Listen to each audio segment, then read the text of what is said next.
Hello friends, good morning. നമ്മുടെ Kerala T V സീരിയലിലേക്ക് എല്ലാവർക്കും സ്വാഗതം. അപ്പോൾ എല്ലാവർക്കും ഹൃദയം നിറഞ്ഞ പുതുവത്സരാശംസകൾ. നമ്മുടെ അനിയുണ്ടല്ലോ, നന്ദുവിൻ്റെ വീട്ടിൽ വന്നിട്ട് കട്ടിലിൻ്റെ അടിയിൽ കയറിയിരിക്കാം, അവിടെ ഇരിക്കാം, ഇവിടെ ഇരിക്കാം എന്നൊക്കെ പറയാം. നീ എന്നെ കൊലയ്ക്ക് കൊടുക്കാൻ വേണ്ടി തന്നെ വന്നതാണോടാന്ന് അനിയോട് ചോദിക്കുക നന്ദു. അപ്പോൾ എടി, നിന്നെ എല്ലാവരും വന്ന് കണ്ടു, ആ നവീൻ വരെ നിന്നെ വന്ന് കണ്ടു, എന്നിട്ടും എനിക്കും നിന്നെ ഒന്ന് കാണാൻ കഴിഞ്ഞില്ലല്ലോ എന്ന് നന്ദുവിനോട് ഇങ്ങനെ പറയുമ്പം നവീനായിട്ട് എന്നെ കാണാൻ വരുന്നത് അതിവിടെ ഒരു വിഷയമല്ല, പക്ഷെ അതുപോലെയാണോ നിന്റെ കാര്യമെന്ന് നന്ദു അനിയോട് ചോദിച്ചു. അതുകൊണ്ടാ നീ നയനേച്ചിയെ വിളിച്ചപ്പോൾ ഇങ്ങോട്ട് വരണമെന്നില്ല എന്ന് പറഞ്ഞതെന്നും നന്ദു അനിയോട് പറയുക. അല്ലെങ്കിൽ എൻ്റെ ഈ ഒരു അവസ്ഥയിൽ നീ ഇവിടെ വന്ന് കാണണ്ട എന്ന് ചേച്ചി പറയോടാ എന്നും നന്ദു ചോദിക്കണം. നമ്മൾ തമ്മിൽ കാണുന്നത് പോലും ഇവിടെയുള്ള എല്ലാവർക്കും ഭയമുള്ള കാര്യമാണെന്നൊക്കെ പറയുമ്പോൾ എന്തായാലും ഞാൻ അകത്ത് കയറിപ്പോയി, ഇനിയിപ്പോൾ ഭയക്കുന്നവരൊക്കെ അങ്ങ് ഭയക്കട്ടെ, അല്ലാണ്ട് ഇപ്പോൾ എന്ത് ചെയ്യാനാണെന്ന് പറഞ്ഞുകൊണ്ട് അനി നന്ദുവിൻ്റെ അരികിൽ ഇരിക്കുക. എന്നിട്ട് നന്ദുവിനെ തന്നെ നോക്കി ഇങ്ങനെ ഇരിക്കുക കേട്ടോ. അത് കഴിഞ്ഞപ്പോൾ നമ്മുടെ കനകവും ഗോവിന്ദേട്ടനും കൂടെ അവിടെ നിന്ന് വല്ല പട്ടിയും പൂച്ചയോ നായോ വല്ല ആയിരിക്കും, ഒന്നിനെ ഇവിടെ കാണുന്നില്ലെന്നും പറഞ്ഞുകൊണ്ട് ഇങ്ങനെ നിൽക്കുക. ആരോ മതിൽ ചാടുന്നത് പോലെ ഒരു ശബ്ദം ഞാൻ വ്യക്തമായി കേട്ടു എന്ന് അദ്ദേഹം പറയുമ്പോൾ പൊന്നു ഗോവിന്ദേട്ടാ, രാത്രിയിൽ ഒരു തേങ്ങ വീണാലും നമുക്കത് ആരെങ്കിലും മതിൽ ചാടിയതാണെന്നല്ലേ തോന്നുള്ളൂ എന്ന് പറഞ്ഞു. അപ്പോൾ വേറെ ഒന്നും കൊണ്ടല്ല കനകെ, നന്ദുമോൾക്ക് ശത്രുക്കൾ ഒരുപാടാ, അതുകൊണ്ട് കള്ളന്മാരാകണമെന്നൊന്നും ഇല്ല അകത്ത് കയറുന്നവരെ, അത് നമ്മൾ കരുതണം. പിന്നെ മോളെ അപായപ്പെടുത്താൻ ആരെങ്കിലും വന്നതാണെങ്കിലോ നമുക്ക് എന്തെങ്കിലും പറയാൻ പറ്റുമോ എന്ന് ചോദിക്കുമ്പോൾ എനിക്കങ്ങ് അറിഞ്ഞൂടാ വാന്നും പറഞ്ഞു ഇവർ രണ്ടുപേരും കൂടെ അകത്ത് കയറാം. അപ്പോൾ നീ എന്തൊരു പണിയാണ് കനകയെ കാണിച്ചത്, പുറത്തേക്ക് ഇറങ്ങിയപ്പോൾ നിനക്ക് വാതിൽ ചാരി പുറത്തേക്ക് ഇറങ്ങി വന്നുകൂടായിരുന്നു എന്ന് ഗോവിന്ദേട്ടൻ കനകയോട് ചോദിച്ചു.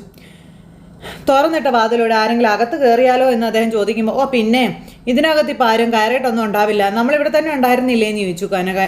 ഇനി പിന്നാമ്പുറത്ത് ആരെങ്കിലും മറിഞ്ഞിരുന്നെങ്കിലോ എന്നൊക്കെ ചോദിക്കുമ്പോൾ എൻ്റെ പൊന്നു ഗോവിന്ദേട്ടാ, ഇതൊരു എസ്ഐയുടെ വീടായതുകൊണ്ട് ആരും അങ്ങനെ അകത്തേക്കൊന്നും ഇടിച്ച് കയറി വരത്തില്ല, അപ്പോൾ ശത്രുക്കൾ ആരെങ്കിലും വരാൻ സാധ്യത ഉണ്ടെന്നാണ് ഞാൻ പറഞ്ഞതെന്ന് ഗോവിന്ദേട്ടൻ പറഞ്ഞ് ഇവർ രണ്ടുപേരും കൂടെ അകത്ത് കയറിപ്പോയി. എന്നിട്ട് നേരെ റൂമിലേക്ക് കയറി വാതിലടച്ചു. ആ സമയത്ത് വാതിലടയ്ക്കുന്ന ശബ്ദമാണല്ലോ കേട്ടതെന്ന് അനി പറയാം നന്ദുവിനോട്. ഞാനിനി എപ്പോൾ എങ്ങനെ പോകുമെന്നൊക്കെ നന്ദുവിനോട് ചോദിക്കാൻ അനി എൻ്റെ പൊന്നീശ്വരാ അപ്പം എന്നും പറഞ്ഞ് ഇവരിങ്ങനെ ഇരിക്കുന്നു. അപ്പോൾ ഇനിയിപ്പോൾ നീ മോളുടെ മുറിയിൽ കിടന്നാൽ മതി, മോളുടെ മുറിയിൽ നോക്കാമെന്ന് പറഞ്ഞുകൊണ്ട് അവർ രണ്ടുപേരും കൂടെ നന്ദുവിൻ്റെ മുറിയിലേക്ക് ചെന്നു. അവിടെ ചെന്ന് വാതിൽ കൊട്ടിക്കഴിഞ്ഞപ്പോഴത്തേക്കും ഈശ്വര അവർ വന്നു, നീ എവിടെയെങ്കിലും കയറി വിളിക്കും, എവിടെയെങ്കിലും വിളിക്കടാന്ന് പറഞ്ഞുകൊണ്ട് അനിയെ പിടിച്ച് കട്ടിലിനടിയിലേക്ക് തള്ളി നമ്മുടെ നന്ദു. പിന്നെ വാതിൽ തുറന്ന് കനകയ്ക്ക് കൊടുത്തു നന്ദു. അപ്പോൾ അമ്മ അകത്തേക്ക് കയറി വന്നു. എന്താ അമ്മയെന്ന് ചോദിക്കുമ്പം ആരാ മതിലേ ആടിയെന്നൊക്കെയാണ് അച്ഛൻ പറയുന്നത്, ആരോ പറമ്പിൽ കയറിയെന്ന് ഗോവിന്ദേട്ടൻ പറയാം മോളേന്ന് പറഞ്ഞു. അപ്പോൾ നന്ദുവിന് ടെൻഷനായി, അനി കട്ടിലിനടിയിൽ കിടന്നതെല്ലാം കേൾക്കുക. അപ്പോൾ ആര് ഈ ജനലൊക്കെ ഇങ്ങനെ തുറന്നിട്ടത് എന്ന് കനക നേരം നന്ദുവിനോട് ചോദിച്ചു. അപ്പോൾ നന്ദു അയ്യോ അത് പറഞ്ഞതുപോലെ ശരിയാണല്ലോ, മോളുടെ ശത്രുക്കൾ ആരാണ് അപ്പോൾ വന്നിരിക്കുന്നതെന്നും പറഞ്ഞുകൊണ്ട് നമ്മുടെ ഗോവിന്ദേട്ടൻ ചെന്ന് ജനാലെ അങ്ങ് അടച്ചു.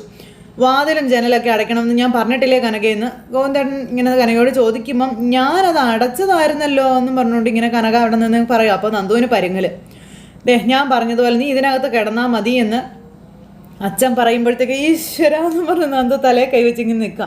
അയ്യോ അതിൻ്റെ ആവശ്യമൊന്നും ഇല്ല അച്ഛാന്ന് പറയുമ്പോൾ ആവശ്യമില്ലാന്ന് നീ മാത്രം അങ്ങ് പറഞ്ഞാൽ മതിയോ എന്ന് ചോദിച്ചു നന്ദുവിനോട് അമ്മ. കള്ളന്മാരല്ലെങ്കിൽ പിന്നെ മോളെ അപായപ്പെടുത്താൻ ആരെങ്കിലും വന്നതായിരിക്കും, അങ്ങനെ വരാനും സാധ്യതയില്ലേ എന്ന് അമ്മ മോളോട് ചോദിക്കുക. മോൾക്കാണെങ്കിൽ പേടിയായി തുടങ്ങി. അപകടം ഉണ്ടാക്കിയിട്ട് അവന്മാർ ഉദ്ദേശിച്ചതുപോലെയൊന്നും നടന്നില്ലല്ലോ, അപ്പോൾ അതിൻ്റെ കണക്ക് തീർക്കാൻ വല്ലതും വന്നതായിരിക്കും എന്ന് നമുക്ക് കരുതാലോ എന്നിങ്ങനെ പറഞ്ഞപ്പോൾ അത് ശരിയാണെന്ന് പറഞ്ഞു ഗോവിന്ദേട്ടൻ. അപ്പോൾ ഇല്ലെന്നേ, ഇനി അവന്മാർ ഒരു കളിക്കും വരത്തില്ല, വന്നാൽ പ്രശ്നമാകുമെന്ന് അവന്മാർക്കൊക്കെ നന്നായിട്ട് അറിയാമേ, അതുകൊണ്ട് അവന്മാരൊന്നും ഈ പണിക്ക് നിൽക്കില്ല, അവന്മാർ ഈ നാട്ടിൽ പോലും കാണാനും വഴിയില്ല എന്നൊക്കെ നന്ദു പറയുമ്പോൾ എങ്ങനെ ആണെങ്കിൽ ആയിക്കോട്ടെ എന്ന് വെച്ചാൽ എനിക്ക് എന്താ ഇവിടെ കിടന്നുകൂടെ എന്ന് കനക നേരം ഈ നന്ദുവിനോട് ചോദിച്ചു. അതിന് താഴെ കിടന്ന് കയ്യും കാലിട്ട് പിടപ്പിക്കാം, അപ്പം അച്ഛൻ അസുഖമുള്ളതല്ലേ അമ്മേ, പെട്ടെന്ന് നെഞ്ചുവേദനയോ മറ്റോ വന്നാൽ അമ്മ അടുത്ത് വേണ്ടേ എന്ന് നന്ദു ചോദിച്ചു. ഇപ്പോൾ മോളുടെ അടുത്ത് ആൾ വേണ്ടത്, ഞാൻ ഒറ്റയ്ക്ക് കിടന്നോളാവെന്നും നീ ഇവിടെ കിടന്നാൽ മതി കനകയെന്ന് പറഞ്ഞു ഗോവിന്ദേട്ടൻ നിർബന്ധിച്ച് അവിടെ കനകയെ കിടത്തിയിട്ട് അങ്ങ് ഇറങ്ങിപ്പോയി. നന്ദു പേടിച്ച് വിറച്ച് ഇങ്ങനെ കിടക്കും കേട്ടോ. അനി കട്ടിലിൻ്റെ അടിയിൽ കിടക്കുന്നു, അമ്മയും മോളും കട്ടിലേ കിടക്കുന്നു. അത് കഴിഞ്ഞ് ഗോവിന്ദേട്ടൻ വന്ന് കിടന്നു. അനിയാണെങ്കിൽ എന്നാ ചെയ്യണമെന്ന് അറിയത്തില്ല. ആ സമയത്ത് നമ്മുടെ കനക നന്ദുവിനോട് നിൻ്റെ അച്ഛനെ തലയ്ക്ക് സുഖമില്ല, അതുകൊണ്ട് ആരോ മതിൽ ചാടിയെന്നൊക്കെ പറഞ്ഞതെന്നും പറഞ്ഞുകൊണ്ട് ഇങ്ങനെ പറയാം. അപ്പോഴതെല്ലാം അനി അടിയിൽ കിടന്ന് കേട്ടോണ്ടിരിക്കുക. എനിക്ക് ആക്സിഡൻറ്റ് ഉണ്ടായതിന് ശേഷം ആരെങ്കിലും ഇനിയെങ്കിലും അപായപ്പെടുത്താൻ വരുമോ എന്നുള്ള പേടി അച്ഛന്, അതുകൊണ്ട് അച്ഛൻ അങ്ങനെയൊക്കെ, അതുകൊണ്ട് അച്ഛന് ഉറക്കമില്ലാത്തതെന്ന് തോന്നുന്നു എന്നൊക്കെ നന്ദു ഇങ്ങനെ പറയുമ്പോൾ അതേന്ന് പറഞ്ഞു. പിന്നെ അമ്മേ അതെ എനിക്ക് നല്ല ദാഹമുണ്ടമ്മേ, എനിക്ക് തൊണ്ടയൊക്കെ വരളുന്നത് പോലെ കുറച്ച് വെള്ളം എടുത്തട്ടെ മോളെ, മോരില്ലേ അമ്മ അടുക്കളയിൽ എന്ന് ചോദിച്ചു. ഉണ്ടല്ലോ, ഫ്രിഡ്ജിൽ വെച്ചിട്ടുണ്ടല്ലോ, തണുത്ത മോരായിരിക്കല്ലേ എന്ന് അമ്മ എനിക്ക് കുറച്ചെടുത്ത് തരാവോ എന്ന് നന്ദി ചോദിച്ചു. അപ്പോഴത്തേക്കും കനക മോരെടുക്കാൻ പോയി. ഈ സമയത്ത് നമ്മുടെ അനി എങ്ങനെയൊക്കെ ഇറങ്ങി. ഇപ്പം നിനക്ക് കാര്യങ്ങൾ മനസ്സിലായില്ലേ, നിന്നോട് ഞാൻ പറഞ്ഞതിൻ്റെ കാര്യം നിനക്ക് മനസ്സിലായില്ലേ എന്ന് നന്ദു അനിയോട് ദേഷ്യത്തോടെ ചോദിക്കാം. എന്നിട്ട് നന്ദു എങ്ങനെയൊക്കെയോ നമ്മുടെ അനിയെ അവിടെ നിന്ന് പുറത്ത് ഇറക്കി വിടാൻ നോക്കുമ്പോൾ എനിക്കാണെങ്കിൽ ഒടുക്കത്തെ പ്രേമം. നേരെ നന്ദുവിനെ കയ്യിൽ പിടിക്കാൻ താടിയിൽ പിടിക്കാനൊക്കെ ചെല്ലുമ്പോൾ ഒന്ന് ഇറങ്ങി പോടാന്ന് പറഞ്ഞുകൊണ്ട് നന്ദു ഇങ്ങനെ ദേഷ്യപ്പെട്ടു. അനി എങ്ങനെയൊക്കെയോ പുറത്തിറങ്ങിയിട്ട് മുഖം മറച്ചിങ്ങനെ കെട്ടി ഇങ്ങനെ നിൽക്കുമ്പോഴത്തേക്കും മകൾക്കുള്ള മോരും വെള്ളം അടിച്ചുകൊണ്ടിരിക്കുക അമ്മ അടുക്കളയിൽ. അപ്പോൾ ഈ നിഴല് പോലെ ഒരാളെ നമ്മുടെ കന കണ്ടു. ആരാധോ എന്ന് ചോദിച്ചു. അപ്പോഴത്തേക്കും അനി അവിടുന്ന് ജീവനും കൊണ്ട് ഓടി. അപ്പോഴത്തേക്കും ഗോവിന്ദേട്ടാ എന്നും പറഞ്ഞുകൊണ്ട് കനക ഒച്ചത്തിൽ അലറി കള്ളൻ എന്ന് പറഞ്ഞു. പിന്നെ ഗോവിന്ദേട്ടൻ എഴുന്നേറ്റു. ഈ സമയത്ത് നമ്മുടെ അനി എങ്ങനെയൊക്കെയോ മതിൽ ചാടി പുറത്ത് ഇറങ്ങി. അതിനുശേഷം ബൈക്കിൽ കയറി എവിടുന്നോ എങ്ങനെയൊക്കെയോ രക്ഷപ്പെട്ടു പോയി. അത് കഴിഞ്ഞപ്പോഴത്തേക്ക് ഈ ശബ്ദം കേട്ട്, അതായത് കനകയുടെ കരച്ചിൽ കേട്ട് അയൽക്കത്തുള്ള കുറച്ച് പേരൊക്കെ വന്നു. അപ്പോൾ എന്താന്ന് ചോദിച്ചു. കള്ളൻ വീടിനകത്ത് കയറിയിട്ട് അങ്ങോട്ട് ഓടിപ്പോയി എന്നും പറഞ്ഞുകൊണ്ട് കനക ഇങ്ങനെ പറയൂ കേട്ടോ. അവൻ കുറച്ച് നേരത്തെ വീടിനകത്ത് കയറിയത് ആരോ മതിൽ ചാടിയെന്ന് വന്നു എന്ന് പറഞ്ഞിട്ട് ഇവൾക്ക് വിശ്വാസം ആയില്ല എന്നും ഇപ്പം എന്തായെന്നും ഗോവിന്ദേട്ടൻ ഇങ്ങനെ പറയട്ടോ. കനക അപ്പോഴത്തേക്കിനും ടെൻഷൻ അടിച്ച് കിടക്കുക. നമ്മൾ നേരത്തെ ഡോറ് തുറന്നു വെച്ചിട്ട് പുറത്തേക്ക് വന്നില്ലേ, ആ സമയത്ത് അകത്ത് കയറിയതായിരിക്കും എന്നൊക്കെ ഗോവിന്ദേട്ടൻ പറയുമ്പോൾ അയ്യോ ദൈവമേ എന്നും പറഞ്ഞുകൊണ്ട് കനക നിൽക്കണം. അതുകൊണ്ടാണ് ഞാൻ പറഞ്ഞത് പുറത്തിറങ്ങുമ്പോൾ ഡോർ അടയ്ക്കണമെന്ന്. നീ അത് ചെയ്തല്ലോ എന്നൊക്കെ പറയുന്നു. ആ കൊച്ചിനെ ആരോ കൊല്ലാൻ നോക്കിയപ്പോഴല്ലേ അപകടം ഉണ്ടായത് എന്ന് അങ്ങനെ പറയും കേട്ടോ. പിന്നെ അതിനെ വീണ്ടും അപായപ്പെടുത്താൻ ആരെങ്കിലും വന്നതായിരിക്കുമോ എന്നൊക്കെ ആ ചേട്ടന്മാരിങ്ങനെ പറഞ്ഞപ്പോഴത്തേക്കും കനയ്ക്കും ഗോവിന്ദനും ടെൻഷനായി. അപ്പം അതിന് തന്നെ സാധ്യത എന്ന് പറയുമ്പം ആ കൊച്ച് നല്ല കൊച്ചാണല്ലോ, അപ്പം ഞങ്ങൾക്കറിയാവുന്ന നല്ലൊരു മോളാണല്ലോ എന്നൊക്കെ ഈ ചേട്ടന്മാർ പറയുന്നു. പക്ഷെ ആരെങ്കിലും എന്തെങ്കിലും അനാവശ്യം കാണിച്ചാൽ ഉടനടി പ്രതികരിക്കും. അത് ആകെ കുഴപ്പമായിപ്പോയെന്നൊക്കെ പറഞ്ഞു. ആ സ്വഭാവം ഇനി മാറ്റാനൊന്നും പറ്റത്തില്ല ദിവാകര എന്ന് പറയുമ്പോൾ മോളെ അപായപ്പെടുത്താൻ ആരോ വന്നതാ എന്ന് ഗോവിന്ദേട്ടൻ പറഞ്ഞു. നിങ്ങൾ പോയിക്കോ ബാ എന്നും പറഞ്ഞുകൊണ്ട് ഇവർ രണ്ടുപേരും അകത്തേക്ക് കയറിപ്പോയി. അപ്പോൾ ഇവർ അകത്തേക്ക് കയറിപ്പോയി കഴിഞ്ഞപ്പം പെൺകുട്ടികളായാലേ ഒരു പൊടിക്ക് ഒതുങ്ങി നടക്കുന്നതാണ് നല്ലത്. ഇനി എത്ര വലിയ പോലീസ് ഓഫീസറാണെന്ന് പറഞ്ഞാലും ശരി, കൊല്ലാനായിട്ട് ആയുധമായിട്ട് നടക്കുന്നവരെ അതൊന്നും നോക്കത്തില്ല എന്നും ഈ ചേട്ടന്മാർ പറയാം. നമുക്ക് പോകാമെന്ന് പറഞ്ഞാൽ അവരങ്ങ് പോയി. അപ്പോൾ അവരങ്ങ് പോയി കഴിഞ്ഞപ്പോൾ ഞാനേ ആദ്യം വീടിന് ചുറ്റും ഒന്ന് നോക്കട്ടെ, എന്നിട്ട് അകത്തൊന്ന് നോക്കാം. ഇനി അകത്ത് ആരെങ്കിലും ഒളിച്ചിരിപ്പുണ്ടെങ്കിലോ എന്ന് ഗോവിന്ദേട്ടൻ പറയുമ്പോൾ വേണ്ട, അങ്ങനെ ഒറ്റയ്ക്ക് പുറത്തൊന്നും പോയി നോക്കണ്ടെന്ന് പറഞ്ഞു കനക. അങ്ങനെ ദേ നമ്മുടെ കനക ഞാൻ മോൾക്ക് മോരൊഴിച്ച് കൊടുക്കട്ടെ, അവൾക്ക് പെട്ടെന്ന് മോര് കുടിക്കണമെന്നും പറഞ്ഞിട്ട് ഞാൻ അകത്തുനിന്ന് പുറത്തേക്ക് വന്നപ്പോഴാണ് അവൻ ഓടുന്നത് കണ്ടത് എന്ന് പറഞ്ഞു. പിന്നെ അല്ലെങ്കിൽ അവൻ അകത്ത് തന്നെ പമ്മി ഇരുന്നേനെന്നൊക്കെ പറയാം. അപ്പോൾ അതേന്ന് പറഞ്ഞു ഗോവിന്ദേട്ടനും പറഞ്ഞു.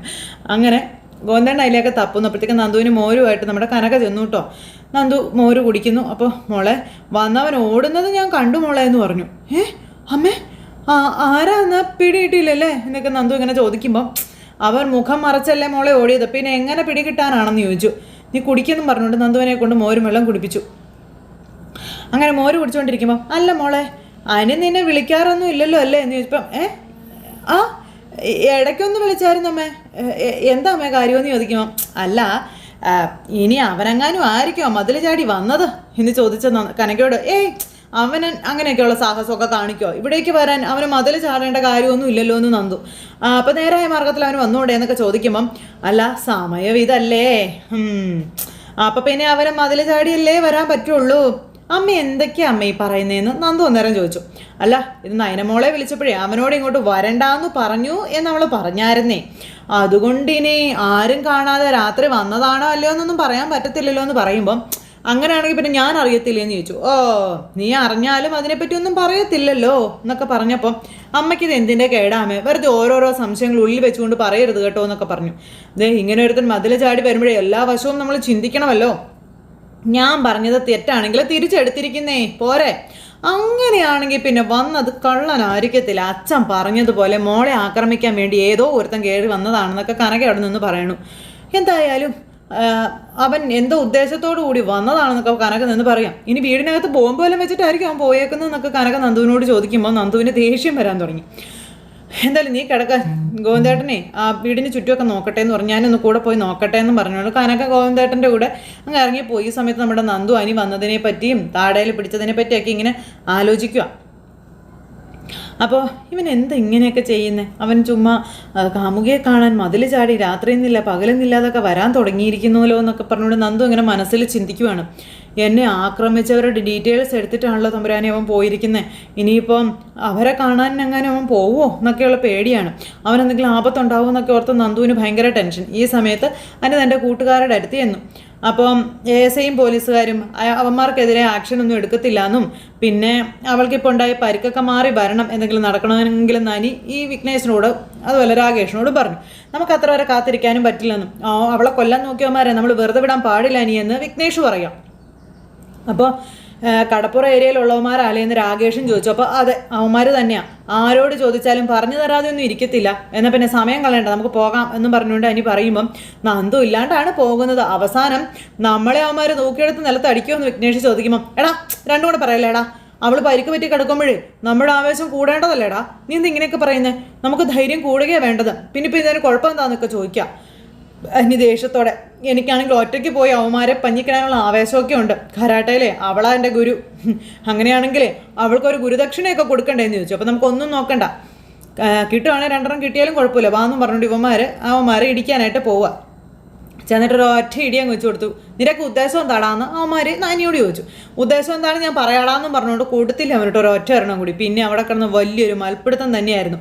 ഉന്തും തള്ളും അടി ഇടി ചവിട്ട് അങ്ങനെ കുറേ അനി അവന്മാർക്കിട്ട് കൊടുത്തു കഴിഞ്ഞിട്ട് ഞങ്ങൾക്ക് ഗുണ്ടകളെന്നുള്ള പേരൊന്നും വേണ്ടാന്നും പറഞ്ഞ്, പക്ഷെ നീയൊക്കെ എത്ര വലിയ ഗുണ്ടകളായാലും ശരി തോന്നിവാസം കാണിച്ചാൽ ഇതായിരിക്കും അനുഭവം എന്നും അവന്മാരോട് പറയുക. പിന്നെ തീർന്നിട്ടില്ല, നീയൊക്കെ കാരണം പരിക്ക് പറ്റിയൊരു SI കിടപ്പുണ്ടല്ലോ, അവളെ പരിക്കുമാറി വന്നു കഴിഞ്ഞാലേ പിന്നെ നിന്റെ ബാലൻസ് തരാൻ ഒരു വരവ് കൂടി വരുന്നുണ്ടാന്നൊക്കെ അവന്മാരോട് പറഞ്ഞു. അവന്മാരെ ഇടിച്ച് ഇങ്ങനെ തൂക്കിയെടുത്ത് കയ്യിലിങ്ങനെ പിടിച്ചേക്കാനി. കൂടെ ഞങ്ങളും ഉണ്ടാകും, അതിനു മുമ്പ് ഒരു സാമ്പിൾ വെടിക്കെട്ട് നടത്തിയെന്നേ ഉള്ളടാന്നൊക്കെ പറഞ്ഞു. അപ്പോൾ അണ്ണാ ഇനി എന്നെ ഒന്നും ചെയ്യലേ അണ്ണാ, ആദ്യം നീയൊക്കെ അണ്ണന്മാരായി ഇപ്പം ഞങ്ങൾ അല്ലടാ എന്നും ചോദിച്ചുകൊണ്ട് ഇങ്ങനെ ഇനി അവന്മാരോട് ദേഷ്യപ്പെട്ട് ചോദിക്കുക. എന്തായാലും ഈ കിട്ടിയത് മറക്കണ്ടാട്ടടാന്ന് പറഞ്ഞുകൊണ്ട് പിന്നെ അവിടെ ഇട്ട് കുറേ ചവിട്ട് വെച്ച് കൊടുത്തിട്ട് അനി അങ്ങ് പോയി. അതുപോലെ വിഘ്നേഷും രാകേഷും. അത് കഴിഞ്ഞപ്പോൾ പിന്നെ കാണിക്കും നമ്മുടെ നന്ദുവിന് കിടന്നിട്ടാണെങ്കിൽ ഉറക്കം വരുന്നില്ല. എന്തായി എന്നുള്ളൊരു പേടി. തൊട്ടരികിൽ അമ്മ കിടക്കുന്നത് കൊണ്ട് ഒന്നും പാടില്ലാത്തൊരവസ്ഥ. അപ്പോൾ അതേ നമ്മുടെ അനിയുടെ ഫോൺ റിങ് ചെയ്തു. നന്ദുവിൻ്റെ ഫോൺ റിങ് ചെയ്തു. അനിയാണ് വിളിക്കുന്നത്. വേഗം തന്നെ നമ്മുടെ നന്ദു ഫോൺ എടുത്തു. നന്ദു നോക്കിക്കഴിഞ്ഞപ്പോൾ അനി വിളിക്കുന്നു. അമ്മ തൊട്ടരി കിടക്കുമ്പോൾ വിളിക്കാൻ പറ്റുമോ? നന്ദു അത് കട്ട് ചെയ്തു. അപ്പോഴത്തേക്കും എനിക്ക് കാര്യം മനസ്സിലായി. പറഞ്ഞതുപോലെ അവളുടെ അമ്മ കൂടെ കാണുമല്ലോ അല്ലേ, അപ്പം അവൾ എടുക്കത്തില്ല. അപ്പോൾ പിന്നെ ഒരു മെസ്സേജ് അയച്ചേക്കാമെന്ന് പറഞ്ഞുകൊണ്ട് അനി മെസ്സേജ് ഇടുക. നന്ദു, നിൻ്റെ ജീപ്പിൽ വാനടിച്ച് കയറ്റിയത് അവന്മാർ തന്നെ, ആ മുത്തുവും കൂട്ടുകാരുമാണെന്നും അവന്മാർക്കുള്ള പണി ഞാൻ കൊടുത്തിട്ടുണ്ടെന്നും പറയുക. ഞാനും വിഘ്നേഷും രാകേഷും കൂടിയാ അവന്മാരുടെ പരിപ്പ് എടുത്തിട്ടുണ്ടെന്നും പറഞ്ഞു. ഇതൊക്കെ ടെക്സ്റ്റ് മെസ്സേജിലൂടെ എഴുതിയിട്ടേക്കാം. എന്ന് പറഞ്ഞുകൊണ്ട് നന്ദു ഇങ്ങനെ കിടക്കുക കേട്ടോ. കനകയാണെങ്കിൽ നല്ല ഉറക്കവും. അപ്പോൾ എനിക്കിങ്ങനെ ഒരു ആപത്ത് പറ്റിക്കഴിഞ്ഞപ്പോൾ എത്ര റിസ്ക് എടുത്തിട്ടാണ് അവൻ അതിന് പരിഹാരം ശ്രമിച്ചത്. അങ്ങനെയുള്ള അവനാണല്ലോ എന്നെ കാണാൻ ഒളിച്ചും പാത്തും വരേണ്ടി വരുന്നതെന്നൊക്കെ നന്ദു ഇങ്ങനെ മനസ്സിൽ ചിന്തിക്കുക. ആ സമയത്ത് അതുപോലെ തന്നെ നമ്മുടെ അനിയും അവിടെ ഇരുന്ന് മനസ്സിൽ ഭയങ്കര സങ്കടവും വിഷമവും ഒക്കെ ആയിട്ട് ഇരിക്കുന്നു. അപ്പോൾ ആരൊക്കെ എത്രയൊക്കെ ഞങ്ങളെ തമ്മിൽ അകറ്റി നിർത്താൻ ശ്രമിച്ചാലും അവനെ എനിക്ക് കാണാതിരിക്കാൻ പറ്റില്ല. എന്നെ ഇപ്പോൾ ഏറ്റവും കൂടുതൽ സ്വാധീനിക്കുന്ന വ്യക്തി നയനേച്ചിയോ അല്ലെങ്കിൽ എൻ്റെ അച്ഛനോ ഒന്നുമല്ല, അത് അവൻ തന്നെയാണെന്നൊക്കെ നന്ദു മനസ്സിലിങ്ങനെ അവിടെ കിടന്നുകൊണ്ട് ഇങ്ങനെ ചിന്തിക്കുക കേട്ടോ. അനിയെന്ന് പറയുന്ന ആളാണ് തൻ്റെ ലോകം അല്ലെങ്കിൽ തൻ്റെ ജീവിതം എല്ലാം എന്ന് നന്ദു തന്നെ സ്വയം ഇങ്ങനെ അവിടെ പറയണം. എന്തായാലും അനന്തപുരിയിൽ ഭൂകമ്പങ്ങൾ നടന്നുകൊണ്ടിരിക്കുന്ന ഈ ഒരു സമയത്ത് നന്ദുവിനെ തൊട്ട് കളിച്ചവനെ അവൻ്റെ മാളത്തിൽ കയറി പൊളിച്ചടുക്കി അനിയുടെ ആ ഒരു സാഹസം. അങ്ങനെ നമ്മുടെ അനിയുടെ തനി നിറം പുറത്ത് കണ്ടു കഴിഞ്ഞപ്പോഴത്തേക്കും അവന്മാർ വരെ ഞെട്ടിപ്പോയി. അപ്പോൾ എന്തായാലും നല്ലൊരു അടിപൊളി വിശേഷമാണ് ഇന്നത്തേത്. അപ്പോൾ എല്ലാവരും കാത്തിരുന്ന് കാണണം കേട്ടോ. എല്ലാവർക്കും നല്ലൊരു ദിവസം ആശംസിക്കുകയാണേ. അപ്പോൾ എല്ലാവരുടെയും സപ്പോർട്ടിനും സ്നേഹത്തിനും ഒരുപാട് നന്ദി അറിയിക്കുന്നു. അടുത്ത സൂപ്പർ ഹിറ്റ് കഥയുമായി കാണുന്നത് വരെ എല്ലാവർക്കും നന്ദി. അതോടൊപ്പം നമ്മുടെ ചാനൽ ആദ്യമായിട്ട് കാണുന്നുണ്ടെങ്കിൽ ഒന്ന് സബ്സ്ക്രൈബ് ചെയ്യണം കേട്ടോ. തൊട്ടടുത്ത് കാണുന്ന ബെൽ ബട്ടൺ അമർത്തി കഴിഞ്ഞിട്ടുണ്ടെങ്കിൽ നമ്മുടെ വീഡിയോസ് എളുപ്പത്തിൽ നിങ്ങൾക്ക് കാണാൻ കഴിയുന്നതായിരിക്കും. നോട്ടിഫിക്കേഷനായിട്ട് ഫോണുകളിലേക്ക് എത്തുന്നതായിരിക്കും. അപ്പോൾ എല്ലാവരോടും ഒരിക്കൽ കൂടി ഹൃദയത്തിൻ്റെ ഭാഷയിൽ 1000 നന്ദി അറിയിച്ചുകൊണ്ട് നല്ലൊരു പുതുവർഷം ആശംസിച്ചുകൊണ്ട് നിർത്തുന്നു. ടാറ്റാ.